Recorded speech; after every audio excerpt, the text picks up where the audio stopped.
Hello, welcome to my first book review of 2012. Today it's more like an update book review. I did a review on the Dark Swan series by Richelle Mead and the link is down below. But this is the kind of review on the final fourth book that's been out.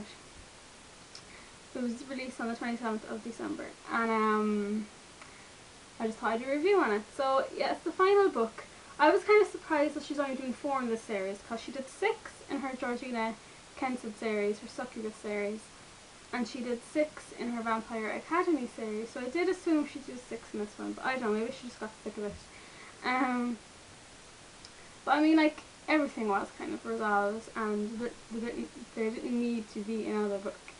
So this one was called Shadow Heir, and the third one was really exciting and there was a great kind of interesting plot turn at the very end. I assume you've read the first 3 if you're watching this review, so there's going to be spoilers in the first 3. But so Eugenie was pregnant with twins, a girl and a boy. She decided to keep them. Dorian was going to kind of help protect her from Kaio trying to kill his own children. And the first book takes place when she's the fourth book takes place when she's 5 months pregnant. And she's just trying to, get along with her pregnancy without being attacked.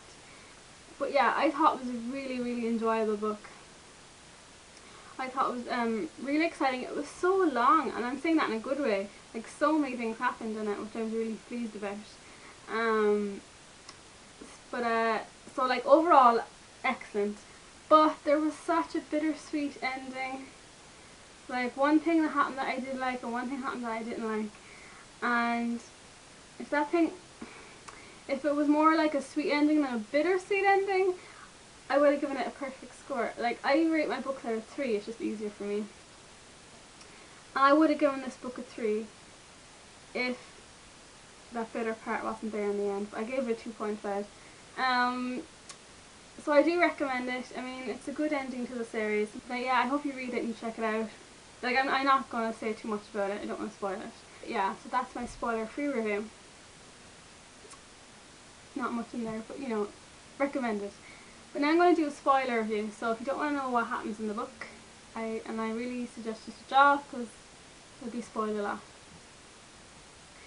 Okay, so I liked Eugenie in this book. Like, kind of like the first part of the book was all about her and her pregnancy, which I really enjoyed reading about. And she left the kind of other world to deliver her children in, is it Ohio? Or some American kind of southern town. So that was all really interesting. I felt really bad for Dorian when she left though, because he was like so nice to her and crazy about her, and prepared her Milky Way dessert, and then she just says, I'm leaving. And then the second part was mostly about the whole blight and trying to stop that, which is really kind of a actiony kind of adventure part of the book. The first part was more kind of like emotions and everything, and the second part was really actiony, and then the final part I suppose was sorting out the whole thing with Pagil, I don't know how to pronounce his name, that gentry boy who kept going back and forth to the human world, and who turned out to be the whole heir. I thought it was a little bit of a cop-out. Like, for 3 books we've been reading that Eugenie's firstborn son would be the whole heir to overruling humanity, but no, at the last second it's not, it's some other person. And I find it hard to believe that his mother or his grandmother didn't say anything while Eugenie was getting all this kind of fuss.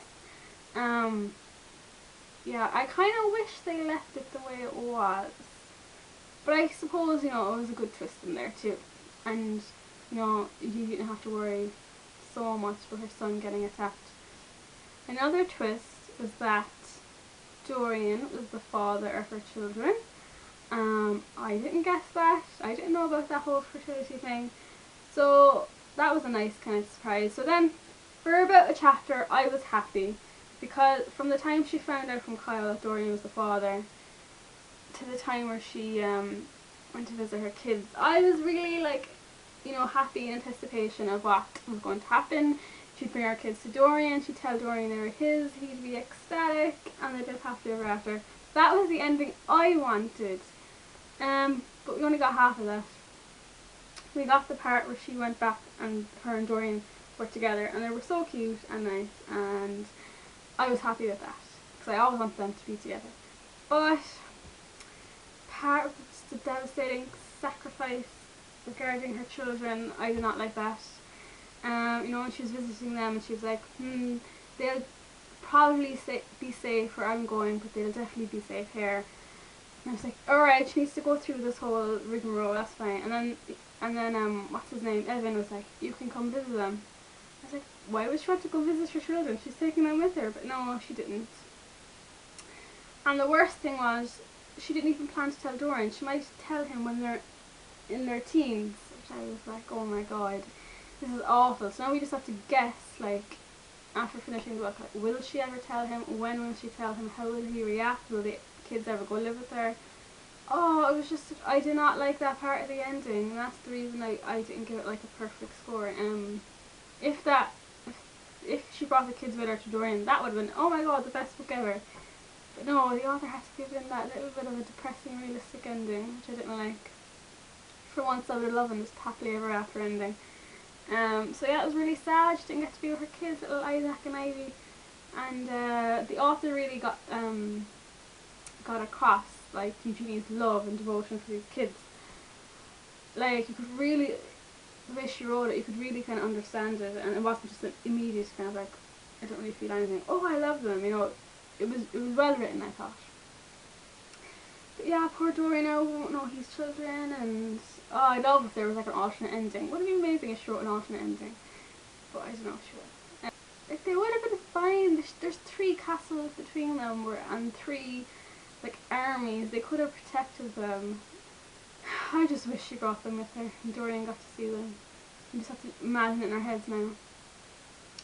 But yeah, that was the negative of the book. The rest was really good, and Jasmine was great in it. Like, I started to like her, you know, in the 3rd book towards the end, and I suppose we got a reason for why Kaio was so like emotionless regarding killing his children, because he knew the whole time they weren't his.